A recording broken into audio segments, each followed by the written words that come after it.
Okay, you ready to move on? I'm ready. I'm refreshed. How are you doing on your WBS? I'm, still trying to get the ideas down, and I'm hoping that you can help me out with it a little bit. Does everyone understand what a WBS is? I think we forgot to tell them. Probably not, yeah. So, Phill, Work. can you explain what a WBS is? Because you're the pro on the PMP. I'm supposed to be. Okay, it stands for Work Breakdown Structure. Now, of course, you're a pro in it because you've been doing this stuff for ages. But the WBS is a hierarchical breakdown of the project. It shows you what we call the root node, which is the top. And then under the root node, you have got various levels. And right now, I'm on level 3. I still haven't fleshed out the first two phases. You can break it down by phase or by deliverable. And unfortunately, if anyone doesn't know what a WBS is, I'll say go look at the PMBOK guide and the PMI standard for WBS creation, which is a totally different standard for nothing but WBS creation. And being the PMISP that you are and I am, we already know about this. But for people who don't have that experience, I would suggest that they try to get some experience by reading the WBS standard. I remember my first experience with a WBS is I worked for this company and we needed to figure out what this project was. And as a team, we all got in the room, had little Post-its, and we did our WBS that way. And that way we had team buy-in from my developers that were on the project of how much each little section of that work would take to do. So it's a good way to get team buy-in, so when you're ready to put your schedule down in the software, you have team buy-in and you're not going to get anybody rousting you later. So you ready to move on to calendars? Absolutely, I'm ready. Okay, calendars. What they are is they're the piece that puts the last chunk into the scheduling engine. It lets the scheduling engine know what days you're going to work, what hours you're going to work, hours per day, hours per week, days per month, your percentage of units, and then whether the tasks are auto-scheduled, and then your project start date, and then your duration is entered in days, your work is entered in hours. Remember, we keep talking about fixed work, fixed units, fixed or duration. And your task type, right now the schedule says it's fixed units. Now that, when we get all done and we get all the hours in there and everything, and we're going out saying this project's going to cost you this much, and you're all baselined and in agreement, that's when you turn that to fixed work, so your work doesn't explode on you. That's that obnoxious piece of software where they're saying, that's not how many hours I put in there. Someone went into my schedule and changed it. You know how many people say that to me? Someone went into my schedule and changed it. No, they didn't. You just don't understand it. So you're going to understand it, and you're going to be able to not say that. Now, talking about understanding, I'm absolutely stuck regarding how you got that window or how you get it open in project. Let's go over to our project. So remember, we had our new business plan, and I set the timer on so it would save 10 my minutes. project. So yes, I want to save it. So your calendar, there's a number of ways you can get into it. The best, it's, like I said, there's hundreds. Oh, okay, it's under project, change working time. Okay. You can also get into it from your organizer. Okay. How do you do it from the organizer? That would be nice to see. Your options. I believe you can get into it in one of these tabs. Is it schedule? Was that it? Calendar? Oh, it is. Calendar. Calendar options for this project, new business plan. Oh, that's it. So I'm not sure from the organizer how to get into that calendar that we can on the other side.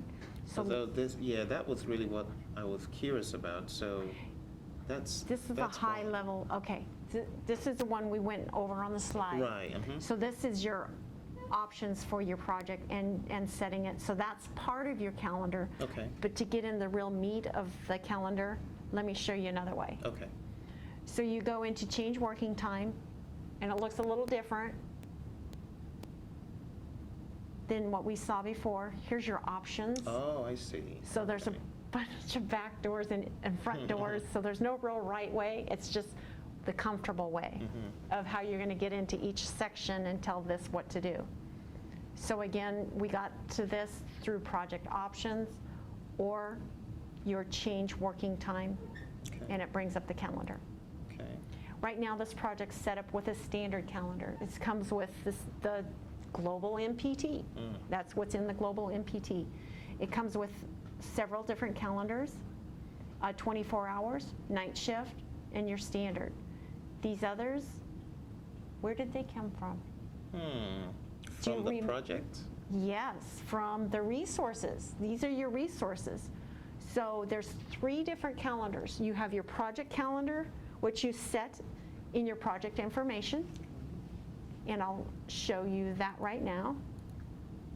You go to project, because everything's project, so we went to change working time to find our calendar, but underneath project information, that's where you set the start date of your project. So when you get ready to start your project from your WBS, you need a start date. Okay.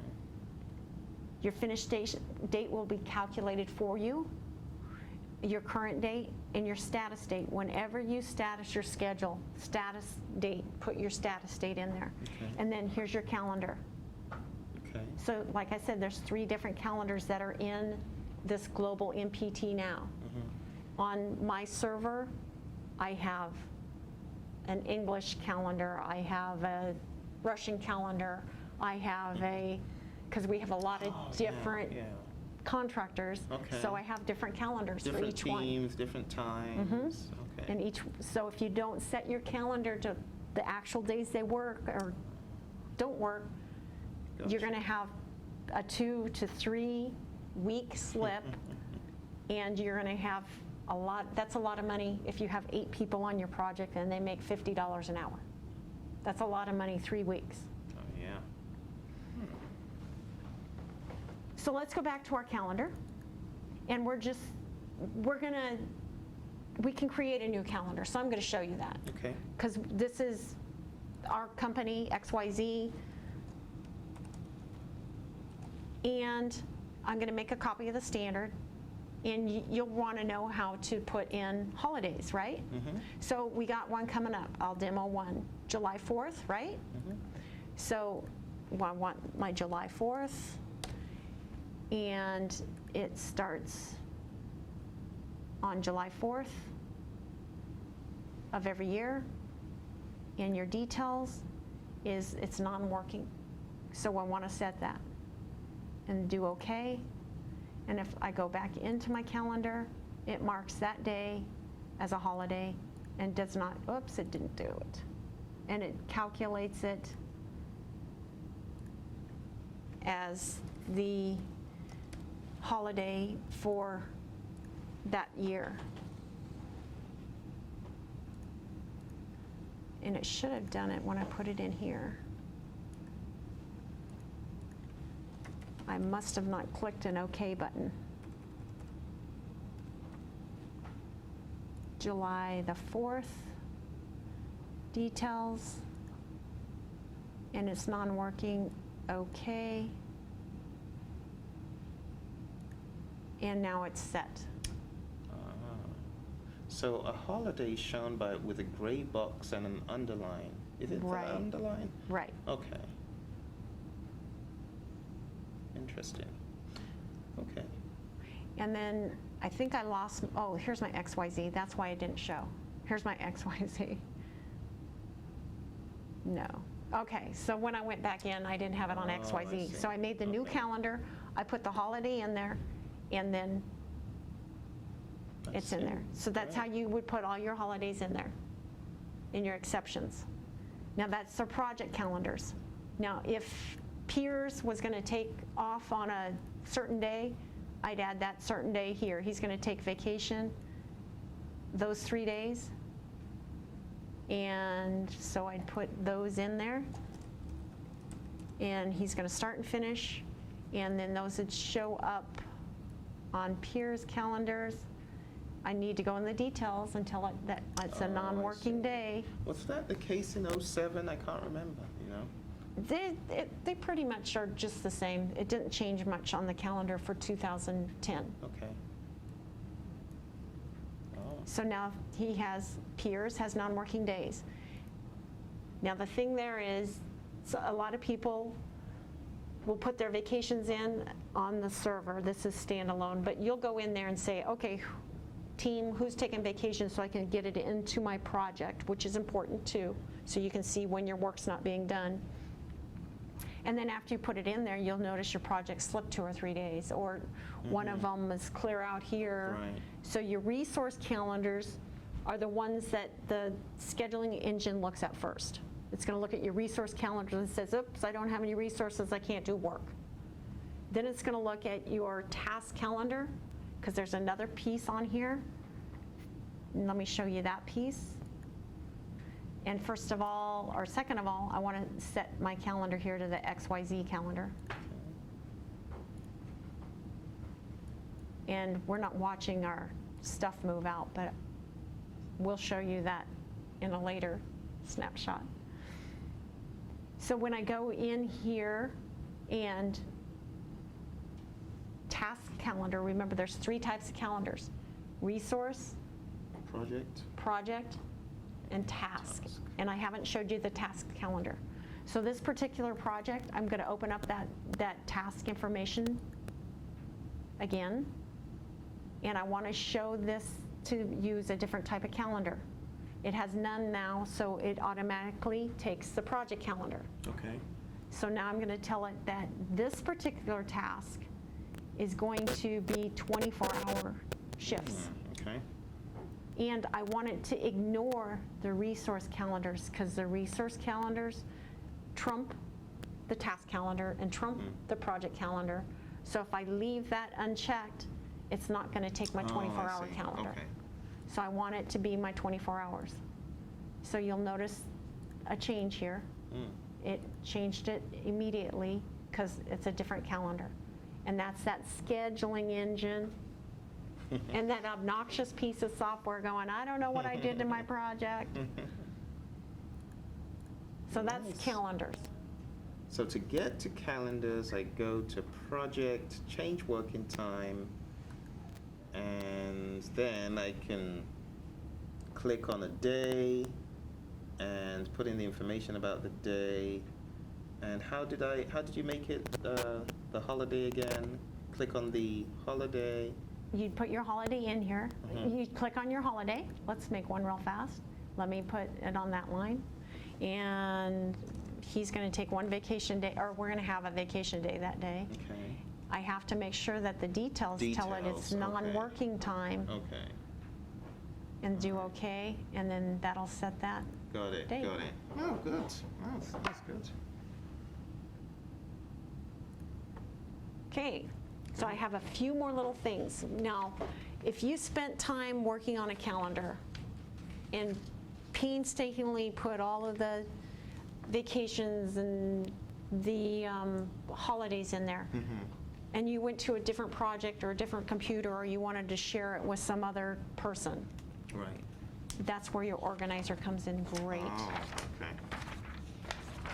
And I think I touched on it a bit before, I'm not sure, but let's go into the organizer. And how I get there, I can go to File, Options. Again, there's 100 ways to get there. Oops, 100 ways. File, and it's under Info. Oh, I see. And you see the organizer here? Yeah. That's my organizer. Okay, you can share information between your global, which is your MPT, and a project plan that you've opened from someone else. Okay. So you can go in here and share your calendars. So you'll notice my global MPT does not have XYZ calendar. You can just Right. flip it over there and copy it. Okay. So when you open up a brand new project. When you open up any other one. Right, it's in your MPT. Or maybe a template.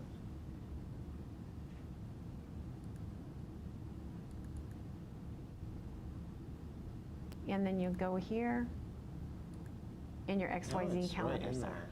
So that would be for any of the projects you open on your desktop, because we're talking about using Project Standard or just standalone Project Professional without anything else. Okay. Good. Even if you have some old files from 2003 and 2007 that have views or special stuff in it, you can copy those over to your organizer in 2010. Okay. That's great. And I'm going to show you that later. Okay. Right.